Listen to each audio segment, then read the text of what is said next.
Hi, I'm Danny Karon, your Lovable Lawyer, here with your quick shot of legal wellness. Well, tonight I'm in Columbus, Ohio at the WonderBus Music Festival getting ready for the headliner, Duran Duran. And I got to thinking, it's busy here. What if you end up getting hurt? Now, if one of the guests here hurts you by, say, throwing his or her frisbee and hits you in the head, you could maybe sue for damages, it's called in the law, for the injuries you suffered. But let's say something on account of the site here, like the promoters or the festival itself, causes you to get hurt. Like, for instance, the soundboard falls on you, or you step in a hole because the flooring is bad by the merch table.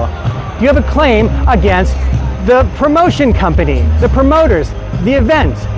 Well, the event would tell you you don't. Why? Because of what's called liability waivers, which I want to talk about a little bit. Liability waivers are ubiquitous. They're everywhere. They're often in health club contracts. They say if you're hurt through any fault of ours or anyone's, you can't sue us. And I got to thinking, is there such language affecting my visit here? So I took a look at the website where I got the ticket. There's nothing about a liability waiver. I took a look at the page where I purchased the ticket. Nothing about it.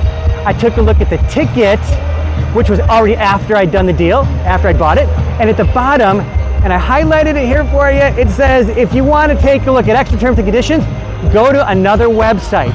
So I did. And when I went to that website, not on the first, second, or third pages, but the fourth page, the absolute last paragraph was none other than a release of liability or a liability waiver. And here it is. And it literally says, if anything happens to you here, even if it's our fault, you can't sue us.